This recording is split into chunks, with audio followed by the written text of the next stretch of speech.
यहाँ पर बोले बेड अकेला 2 घड़ी। आपको पता होगा साधक और मुनि के लिए जो सामयिक का समय है कितना है? निशा जी, निशा तुम्हारी नाम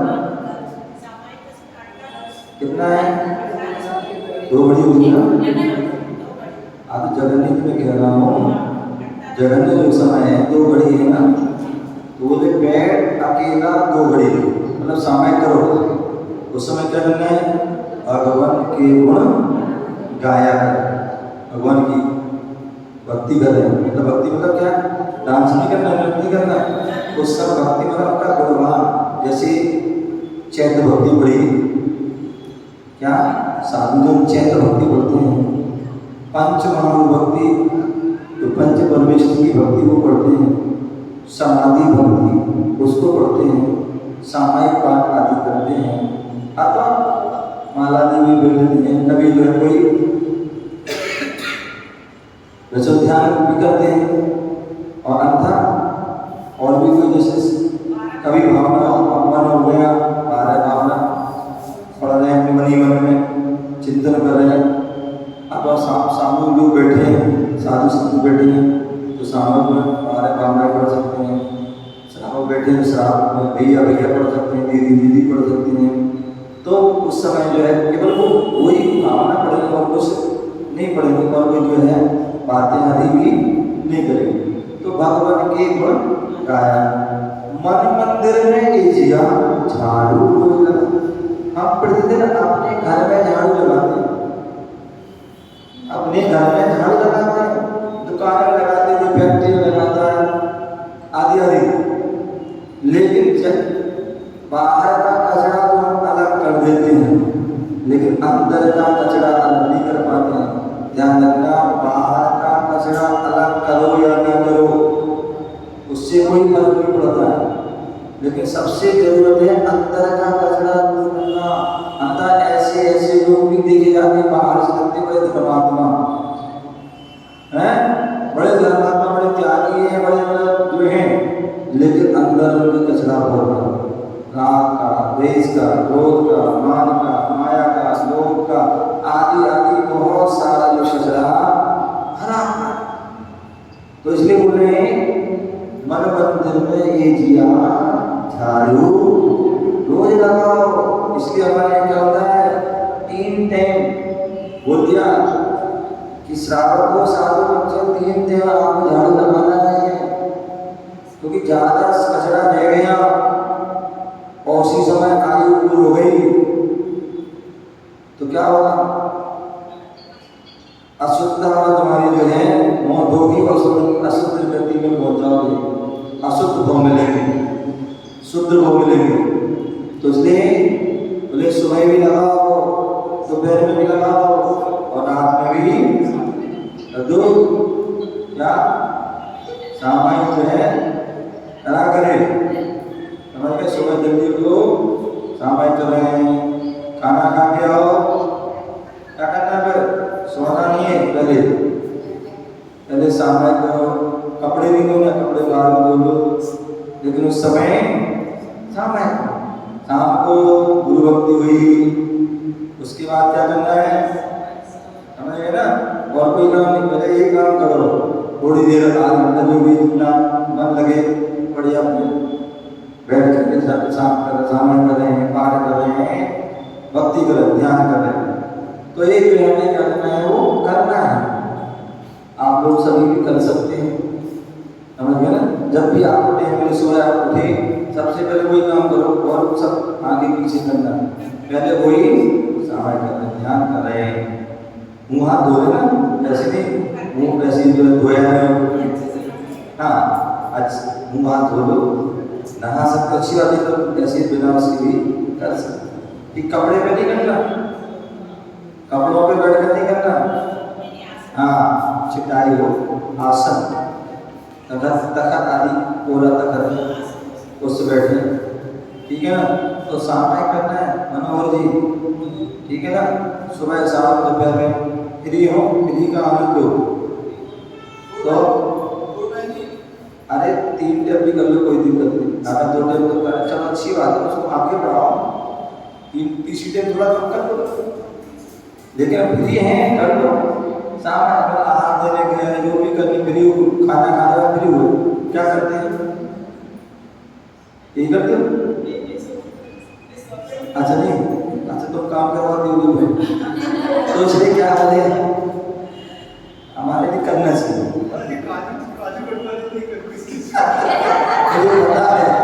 मुझे पता है, तो इसलिए जो है क्या करना है, हमारे लिए समय बोले तुम भी करो हम भी करें, बाद में देखेंगे।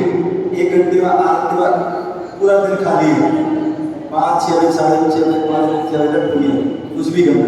तो पेट अकेला तोड़े, इसलिए आपको करना है सामय करना, ठीक है ना। सामय करोगे तो अंदर में सोचना है, ये भी सोचना है भैया आपने 6 घंटे में क्या किया, 8 दिया 24, 3 समय करो ना, 4 करा तो 6 घंटे की, 6 चौके 24, या 5 घंटे की हो जाएगी, इसमें 5 चौके 20 और 1 घंटे का समय, तो जो है 5 घंटे। और वैसे 6 चौके 24 तो वो भी है, समझ गया ना। तो आज 7 या 21 और 3 घंटे की समय, तो ऐसा भी हो सकता है। तो 8 घंटे में, 7 घंटे में क्या किया, क्या अच्छा किया, क्या बुरा किया, कितना राग, कितना द्वेष, कितना क्रोध, कितना मान, कितना माया, कितना लोभ, कितना हिंसा, झूठ, चोरी, कुछ क्या किया मैंने, उसका जो है क्या करना, अपने अंदर में झाड़ू लगा कर सफाई करना है। और क्या बोले, सोने में जो नींद गुजारी, दिन भर करता, या तो व्यक्ति कम क्या करता है, 2 ही काम करता है, या तो सोता है, हैं, या फिर जागेगा तो फिर पाप करेगा।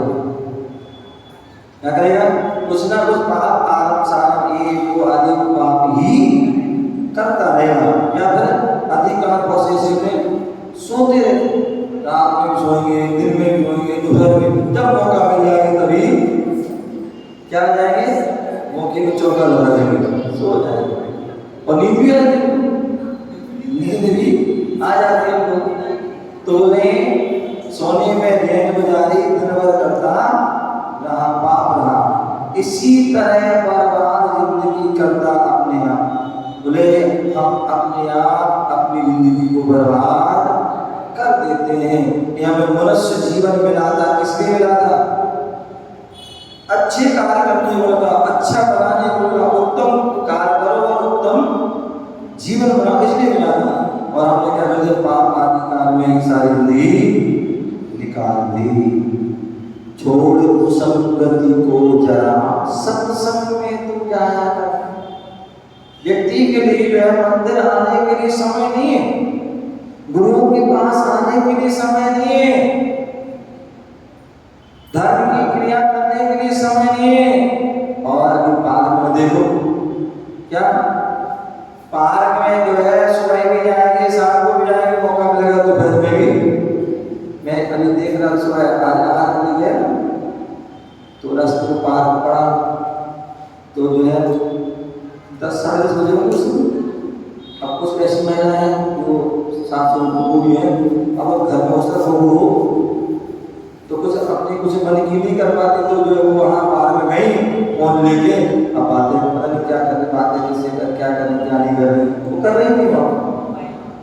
दोपहर में चली जाती और अपनी जो है 4 सहेली को बुला देती, तो 2-4 घंटे गप्पू मार के आ जाती, तो घर में वो परेशान करेगी।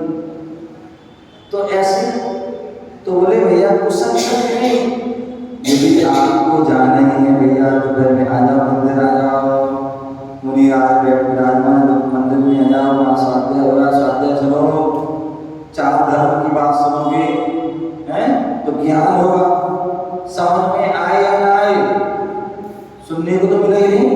उतने समय हम पाप से बच रहे ना, हमारा जो है शरीर से वही है, वचन से वही है, और अगर मन से भी है तो मन भी है, तो तीनों संबंधी पाप से बच गए ना। तो इसलिए तो वहाँ मंदिर में चले जाओ, पाठ कर लो, जाप कर लो, कुछ भी कर लो, अथवा घर में एक रात में बैठ कर तो सही है। अन्यथा हम यहाँ आकर टीवी खोल के बैठ गए कोई मैच देख रहा, कोई समाचार देख रहा, कोई कुछ कर देख रहा, कोई पिक्चर देख रहा, कोई आदि आदि घंटों निकल जाते हैं और वैसे समय नहीं है, बहुत बिजी है। तो इसलिए छोड़ कुशल अथवा ऐसे लोगों के साथ बैठ जाते हैं बिना गुरु धर्म से सुनने और हमें भी सुनने बना देंगे, या जो कुसंगति खोटे कार्य करते हैं, पाप आदि कार्य करते हैं नशों में, उनके साथ बैठ जाएंगे। तो वैसे ही हमारी होना है सत्संगति, भगवान के दर्शन करें, गुरुओं के वाणी सुने, जिन वाणी सुने जो सत्य सच्चे त्यागी वृत्ति आदि उनके साथ बैठे तो हमारे उसमें गुणों में वृद्धि होगी। तो इसलिए कुसंगति को छोड़ो और सत्संगति में जाओ। तेरे पास तेरी है दुनिया सारी, तूने मौज उड़ाई क्या? क्या तुम्हारे पास सारी दुनिया है, सब कुछ है, तुमने क्या मौज उड़ाया क्या है? तुम्हारे पास दोनों चीज थी, सांसारिक चीज भी थी और पारमार्थिक चीज, तुमने क्या किया? क्या यहाँ व्यक्ति जो है धर्म की क्रिया भी नहीं करता, वहां जो है अन्य कार्य में भी नहीं रहता है, दोनों से ही शून्य रहता है। तो बोले नहीं, भूखा प्यासा पड़ा पड़ोसी तुमने रोटी खाई। कितने ऐसे लोग होते हैं अपने खाना पीना में बहुत मस्ती रहते हैं, पता ही नहीं है कि पड़ोस में उसको क्या हो रहा क्या नहीं हो रहा, उसका भोजन हुआ कि नहीं हुआ, कोई बीमार तो नहीं है, कोई दुखी तो नहीं, कोई समस्या तो नहीं, कुछ पड़े।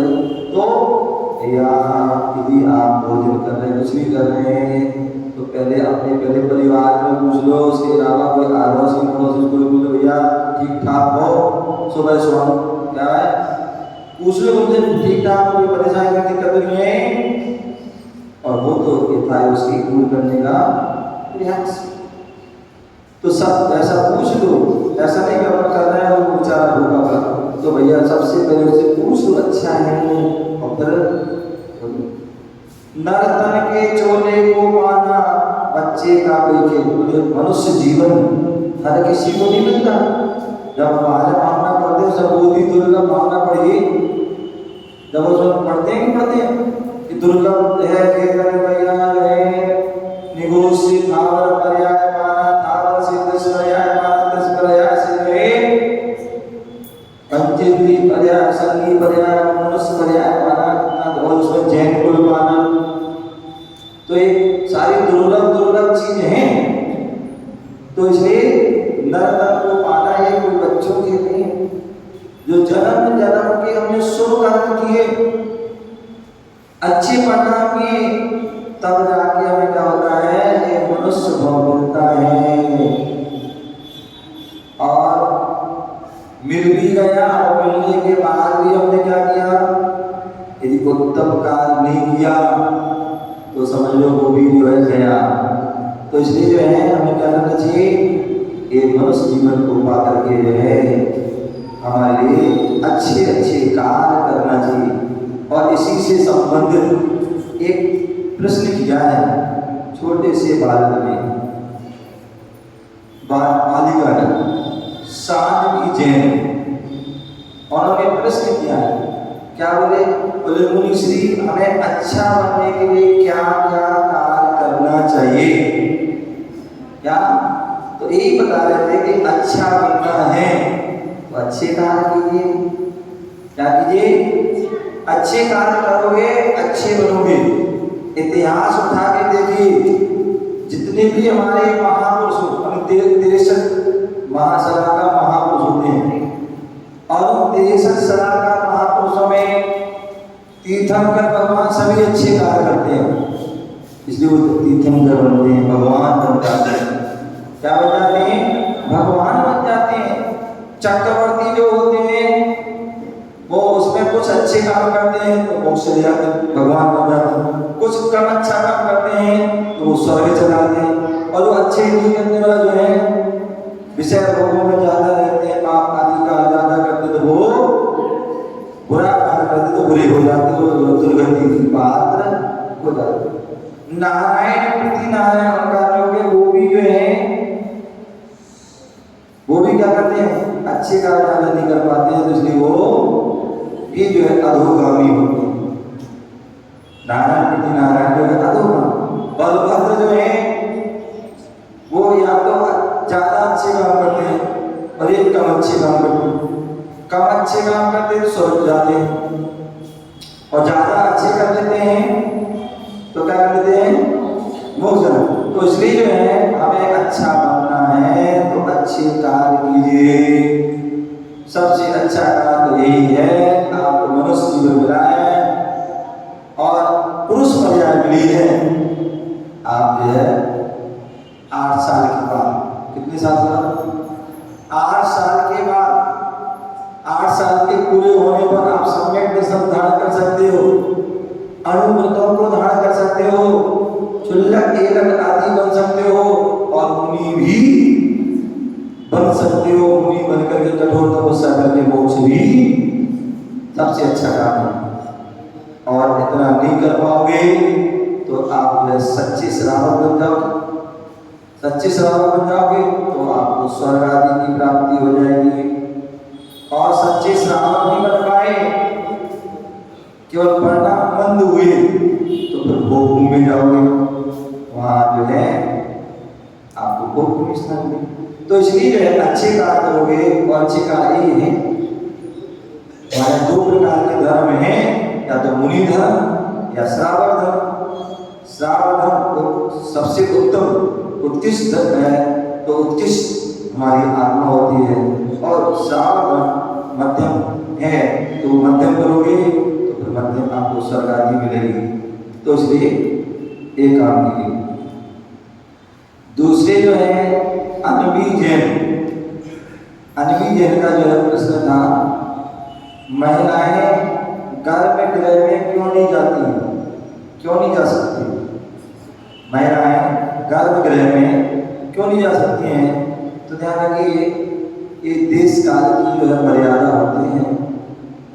जहाँ पर महिलाएं अभिषेक कर सकती हैं वहाँ गर्भगृह में भी जा सकती हैं, और जहाँ महिलाएं अभिषेक नहीं करती हैं तो फिर वो गर्भगृह से बाहर से ही दर्शन करते हैं, क्योंकि ये मर्यादा है। गर्भगृह में वही जा सकता जो शुद्धि में हो। क्या हो? जो शुद्धि में हो। और शुद्धि में जो है पुरुष वर्ग होते हैं, धोती दुपट्टा पहन के आते हैं, भगवान का अभिषेक आदि करते हैं। तो इसलिए जो है क्या है, पुरुष वर्ग शुद्धि में गर्भगृह में जाते हैं, वो वेदी को स्पर्श करते हैं, भगवान को स्पर्श करते हैं, अभिषेक आदि करते हैं। महिलाएं जो है जहाँ पर नहीं करती तो फिर उनको बाहर से ही, गर्भगृह के बाहर से ही दर्शन पूजन आदि क्रियाएं करते रहना चाहिए। और भावना मानना चाहिए कि हे भगवान अगले भोग में क्या हो, पुरुष बन जाओ, ठीक है ना। लेकिन मायाचारी छोड़ना पड़ेगी, अंधा तुम लोग मायाचारी बहुत करते हो। इसलिए जो है पहले मायाचारी करेगी तो मन को स्त्री पर्याय मिलेगी, अब करी तो फिर त्रियंच पर्याय, यही होता रहता है। तो इसलिए मायाचारी नहीं करना, मन में अच्छे भाव, वचन में भी अच्छे भाव, और काय से भी अच्छे भाव रखना। तो इसलिए आपकी वो स्त्री पर्याय से भी छूट जाए, पुरुष पर्याय मिले, और पुरुष पर्याय में रह करके श्रावक धर्म का पालन लो, मुनि बनो। और श्रावक जब धर्म का पालन करोगे तो खूब गर्भालय में जाना, खूब अभिषेक करना, पूजन करना, भगवान को खाना, सब कुछ करना, मुनियों के पैर छूना, उनकी भैया वृद्धि करना। तो ऐसी भावना बना कि आज हम स्त्री पर्याय में, पाप रूपी पर्याय है, स्त्री पर्याय कैसे पाप रूप पर्याय, इसलिए भगवान आगे भविष्य में क्या हो, मनुष्य पर्याय मिले, पुरुष पर्याय मिले, और हमारे जो काम आज नहीं कर पा रहे वो आगे करेंगे। लेकिन हम कर नहीं पा रहे तो हम कह रहे हैं कृत नहीं तो कार्य दूसरों से करवा तो सकते हैं। जब भी कोई ऐसा मौका मिलता है तो अपने बच्चों से, पतियों से, पोता पोती आदि जो लोग हैं उनसे हम करा सकते हैं कि जाओ हमारे तरफ से करो, जाओ साथ जाओ, मुनियों के पैर दबा के आओ, हैं, तो ये करा सकते हैं। तो कृत कार्य नहीं कर पा रहे तो करवाओ। और अभी कोई हो सकता है ऐसा कोई अकेले है, कोई नहीं है, या हो सकता है बहुत से लोग बच्चे बात नहीं मानते, नहीं हम टाइम नहीं है, नहीं वो हम नहीं जा रहे, तो या वहीं बच्चे भी नहीं यहाँ पर, तो ऐसी अवस्था में भैया अनुमोदना कर, जो भैया मुनियों की सेवा कर रहे हैं, भगवान का अभिषेक कर रहे हैं, बहुत अच्छा कर रहे हैं, हम भी ऐसे भविष्य में करें, तो ऐसी अनुमोदना कर लेना। एक जो है प्रश्न है निशा जी का, निशा जी का प्रश्न है और उन्होंने जो है पूछा है, गुरुवर नमोस्तु, क्या आयु बंद अभी तक निकल चुकी आयु के बंद कर्म और परिणाम के अनुसार होता है, या 2 तिहाई उम्र निकल जाने के बाद अचानक भाव हो या परिणाम के अनुसार कभी हो सकता है? तो ध्यान रखिए, अभी दोपहर में ही स्वाध्याय चल रहा है और सभी को पता है कर्मकांड ग्रंथ का स्वाध्याय चल रहा है, और उस ग्रंथ में कर्म का ही वर्णन चल रहा है और उसमें बताया जा रहा है, और उसमें बताया जा रहा है और ये बताया जा रहा है कि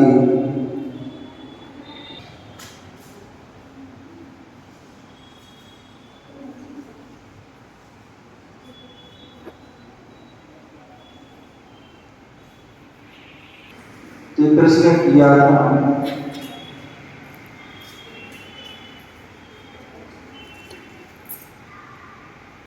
प्रत्येक दिन जो है होता रहता है, ठीक है ना। तो लेकिन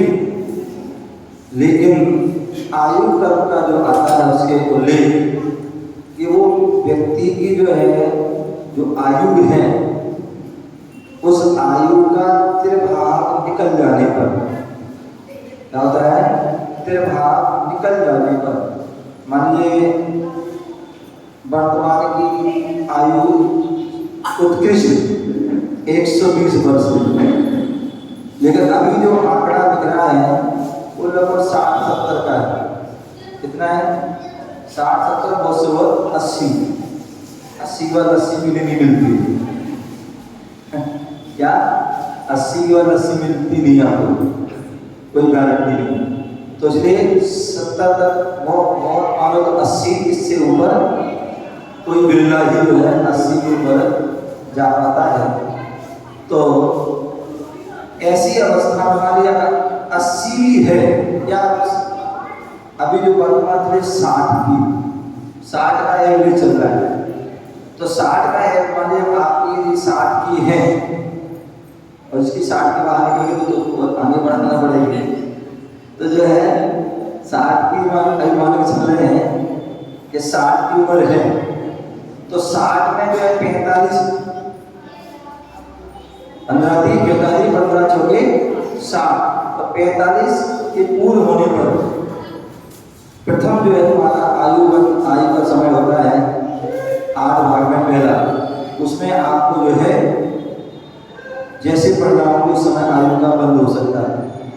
उसके बाद यदि उसमें नहीं हुआ तो अब 15 बचे, आप 15 का त्रिभाग कीजिए, कितना कीजिए? 15 का त्रिभाग कीजिए, और उसमें यदि जो है त्रिभाग में हो गया तो ठीक है, अन्यथा नहीं हुआ तो अब उसका भी त्रिभाग कीजिए। अब ऐसे करते करते जो है 8 बार त्रिभाग होंगे, और उसमें यदि हो गया तो ठीक है, और नहीं हुआ तो आयु के अंतिम समय मतलब अंतर मुहूर्त के अंदर जैसे भी परिणाम होंगे वैसे ही उसका जो है क्या हो जाता है, आयु का बंद हो जाता है। इस प्रकार से व्यवस्था है। बाकी मनुष्य और त्रियंचों में अकाल मरण भी हो जाता है, अकाल मरण हो जाता है तो उस समय पर वो तुरंत के तुरंत अंतर मुहूर्त के समय एक्सीडेंट हो गया था, क्या हो गया? एक्सीडेंट हो गया, तो उस समय 15 मिनट के अंदर जैसे भाव में उस समय कैसा हो जाए, अगर किसी ने फांसी लगा ली, आत्महत्या कर ली, गोली मार ली, कुछ भी हत्या कर ली या आत्महत्या कर ली, तो ऐसी अवस्था में तुरंत अंतर मुहूर्त के अंदर क्या होगा? अंतर्मुख के अंदर जो है वो आयु आदि का जैसे पढ़ना होंगे वैसे आयु का बंद हो जाएगा। तो उसको आपको वहाँ पर जाना पड़ेगा।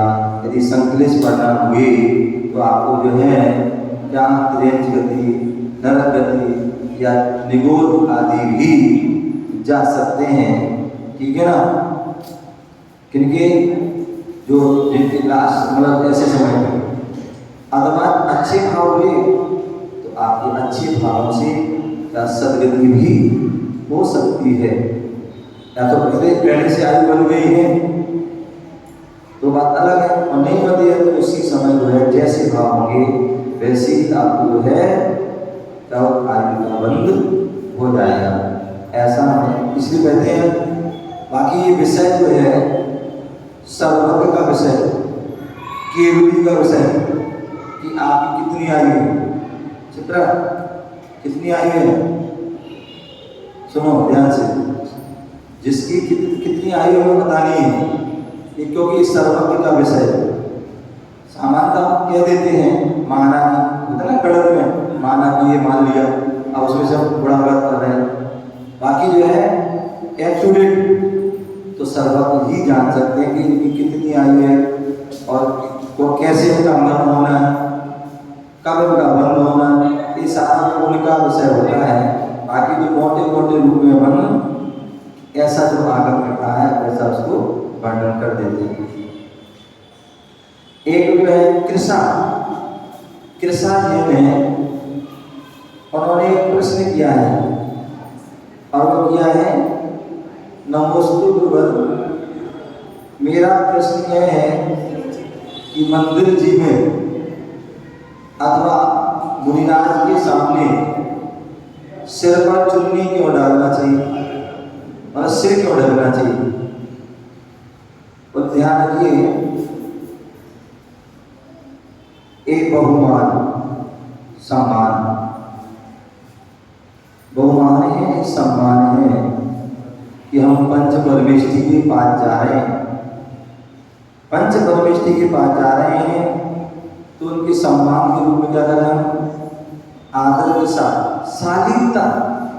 हम अच्छे कुल के हिसाब परिवार, अच्छे कुल में जन्म हुआ है हमारा, अच्छे परिवार से आए, अच्छे धर्म से आए, संस्कारवान धर्म से आए हैं, तो इसलिए जो है शालीनता में हम आते हैं और सिर ढका हुआ होना चाहिए। क्या होना चाहिए, सिर ढका। आप देखिए वर्तमान का तो मुझे पता नहीं, अंततः पहले जो है बचपन में देखते थे कि जब कोई घर में दादाजी आते थे, या दादाजी आते थे या कोई ताऊ जी आते थे या कोई बड़ा बूढ़ा आता था तो आते खास करके आते थे, जिससे कि जो बहू आदि है लेडीज है वो सतर्क हो जाती थी और व्यवस्थित हो जाती, सिर ढाकना, ये करना वो करना सब हो जाती थी, होती नहीं। तो ये सब पहले की जो मर्यादाएं थी, क्या मर्यादा थी कि भाई वो जेठ जी आ रहे तो सिर ढका हुआ होना, ससुर आ रहे सिर ढका होना चाहिए, गाँव मोहल्ला के कोई बड़े बुजुर्ग आ रहे तो सिर ढका। जब एक सामान्य व्यक्तियों के लिए हम जब ऐसा करते थे तो हम तो 3 लोगों के नाम से पंच परमेष्टि हैं, उनके पास जा रहे हैं, गुरुओं के पास जा रहे हैं, तो सिर ढक के आदि जाना चाहिए। समझे ना। आप दूसरी चीजें बताएं। आप देखिए मैंने एक दिन और कहा था, कोई मस्जिद में जाता है, गुरुद्वारा में जाता है, वहां भी ये विनय सिखाई जाती है। हमारे यहाँ विनय, पंच परमेष्टि की विनय करना, गुरुदेव साथ गुरु की विनय करना, हमारे पास श्रेष्ठ धर्म में तो ऐसे कहा जाता है। वहां तो कुछ भी नहीं, लेकिन फिर भी कहा जाता है गुरुद्वारे जाओ, गुरु ग्रंथ साहब की बात, जैसे हमारे जिनवाड़े हैं वैसे उनको वहां तो भी दिया जाता है, ये धर्म है।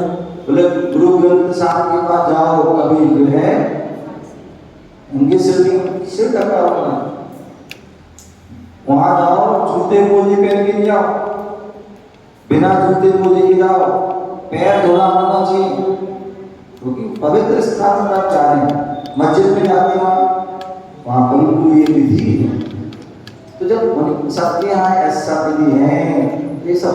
दूसरी बात, बाल जो है गर्मी सहन करते हैं तो बाल कच्चे हो जाते हैं, बरसात में पानी गिरते गिरते भी कच्चे हो जाते हैं, कहीं सर्दी में भी तो बाल जल्दी गिर जाते हैं।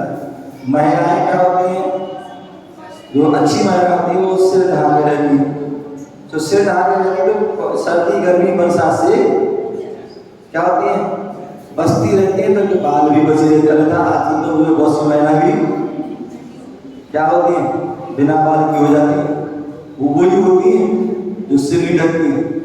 तो इसलिए जो है इन सारी बहुत सारी रीजन है, समझ गए ना, उन सारी रीजनों को ध्यान में रखते हुए और पंच परमेश्वर की विनय की ध्यान रखते हुए हमें क्या करना चाहिए, सिर ढक के जो है जाना चाहिए, एक मानना चाहिए। क्या चाहिए, आप देखिए पुराने जो है पुराने बुजुर्ग लोग होते थे, या बहुत सारी जगह ऐसी पद्धति थी, मंदिर में प्रवेश करोगे तो वहाँ टोपी आदि रखी होती थी। दिल्ली के पास एक है आजा जगह स्थान है, मंदिर है, वहाँ पर नियम है, यदि आप मंदिर में जा रहे हो तो आपको टोपी दरवाजे में पहले टोपी लगाओ फिर मंदिर में प्रवेश कर पाओगे, अन्यथा कोई भी आ जाओ। इसी प्रकार पहला है, जो बच्चियां कोई भी हैं वो सिर ढाको, चुन्नी भी रखी है वहाँ पर, सिर ढाको और वहाँ पर यहाँ पर भी रखी है, लेकिन कोई रखी है, कोने में नहीं पड़ी है, लेकिन कोई करता नहीं। तो स्ट्रिक्टली हमारे ऐसा होना चाहिए। सारे लोग जो है टोपी लगा के, क्या सफेद टोपी होती थी, वो टोपी लगा के गांधी जैसी वाली, गांधी जी वाली वो टोपी लगा के जाते थे। जो बच्चे क्या करता था वो भी लगाता था, और जो सुनते थे वो भी करते थे, बाकी महिलाएं इससे ढक के जाती थी। तो ये जो है देव शास्त्रों की बुनियादी है और सभ्यता, शालीनता, संस्कार का जो है प्रतीक भी है। तो इसलिए जब भी जितनी भी महिलाएं, बच्चे आदि पुरुष बने, ध्यान रखें